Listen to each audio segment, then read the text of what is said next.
అధికారులు మీ సమస్యలను పట్టించుకోవట్లేదా? నెలల తరబడి మిమ్మల్ని ఇబ్బంది పెడుతున్నారా? మీ సమస్య పట్టించుకునే వాళ్ళే కరువయ్యారా? ఇంకెందుకు ఆలస్యం? ఇప్పుడే రాష్ట్రంలో ఏ మూల నుంచైనా ఎక్కడి నుంచైనా డిస్క్రిప్షన్లో ఉన్న ఆన్లైన్ గూగుల్ ఫామ్ ద్వారా మీ సమస్యను మాకు తెలియజేయండి. మీ సమస్యను ఒక్క ఫోన్ కాల్తో క్యూ న్యూస్ పరిష్కరిస్తుంది. మరిన్ని వివరాలకు 8490199929 నంబర్ను సంప్రదించండి. పబ్లిక్ వాయిస్, ఇది సామాన్యుడి ప్రశ్నాస్త్రం.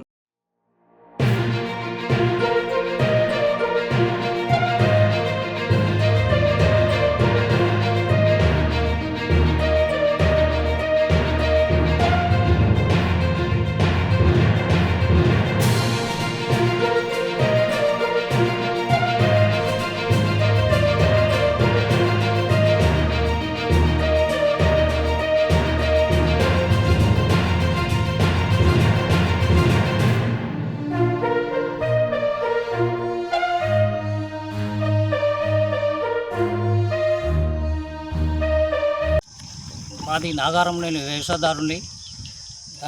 మన కలెక్టర్ కూడా దాదాపు 4 సార్లు నేను లెటర్ పెట్టాను, దానికి స్పందన లేదు.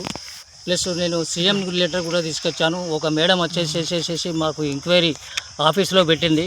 ఆ ఊరు వాళ్ళు కూడా ఇది పాతదే ఉందని వాళ్ళది పీరియడ్ అయినా కూడా వాళ్ళని గట్టిగా ప్రెషర్ చేసేసి గ్రామ పంచాయతీ పిలిపించేసేసి ఇది మీ ఊరు మొదటిసిందే ఉన్నదని మీరు చెప్పమని వాళ్ళని అట్లా తీసుకొచ్చేసి ఉత్త మాటలు చెప్పించేసేసి ఆమె వెళ్ళిపోయింది. మళ్ళీ తర్వాత నేను ఆమె పర్సన్ ఇంతవరకు ఏం నాకు జవాబు రాలేదు.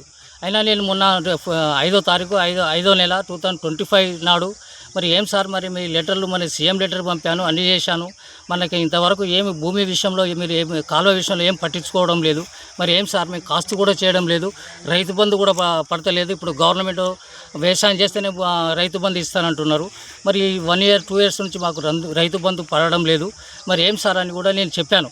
అంటే నేను ఇంతకుముందు కూడా నేను వచ్చేసి ఎంక్వైరీ చేశానయ్యా, కానీ అది మాది ఎంక్వైరీలో ఉంది. అంటే మరి ఎట్లా సార్ ఎంక్వైరీ ఉన్నదని దాదాపు 4-5 సార్లు నేను కలెక్టర్ ఆఫీస్ ఇచ్చినా కూడా స్పందన లేదు. మరి మీరు చేస్తారా లేదా ఒకటే నాకు చెప్పు అంటే నన్ను పోలీసులతోటి బయటికి పంపించేసేసి ప్లస్ ఆ లెటర్ తీసుకొని నాకు ఇంకో వేరే మెమో ఇచ్చేసి మీరు ఇంటికి వెళ్ళిపోండి, మీరు ఇక ముందు నేను కలెక్టర్ ఆఫీస్కి రాకుండా మేము చూస్తా అని చెప్పేసేసి నన్ను బయట పంపాడు. అది జరిగింది వాస్తవంగా. అయినా కూడా మాకు న్యాయం జరుగుతలేదు.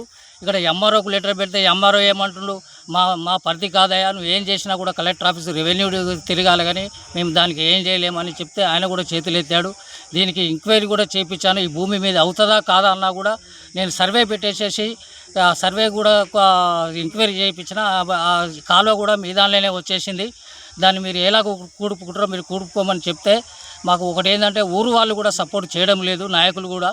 ప్లస్ ఇంకొకటి వాళ్ళు ఏమంటున్నారంటే ఇది మొదలుస్తుంది అనే పాట కానీ తప్ప ఇంతవరకు దానికైతే ఏమో నిర్ధారణ కాలేదు. అది ఇప్పటికే ముందు ఎట్టుందో అట్నే పారుకుంటూ పోతుంది, కాస్ట్ కూడా చేయడం లేదు మేము.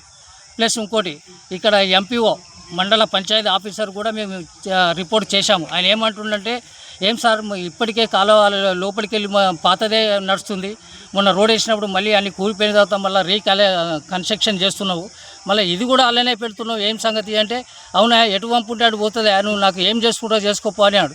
సార్ నేను కోర్టు దాకా వెళ్తా సార్, అదంటే నువ్వు ఎక్కడ కోర్టుకు వెళ్ళు ఎక్కడ వెళ్ళు నాకేం సంబంధం లేదు, ఎటు పంపుంటాడు జేసీ పెట్టి దొంగతనాన నైట్ పూట జేసీ పెట్టేసి పైనుంచి కాలువ తీసుకుంటూ కింద పడేసారు, ఏది మా పొలంలోకి వెళ్ళి. మాది నాగారం గ్రామము, ఇట్లా మాకు అన్యాయం జరుగుతుంది, మీరు ఏదైనా మాకు న్యాయం చేసి ఈ టీవీ వాళ్ళు కూడా మాకు న్యాయం చేసేసేసి ఈ భూమి సాగు చేయడానికి ప్రయత్నం చేయగలని మేము దండం పెడుతున్నాం.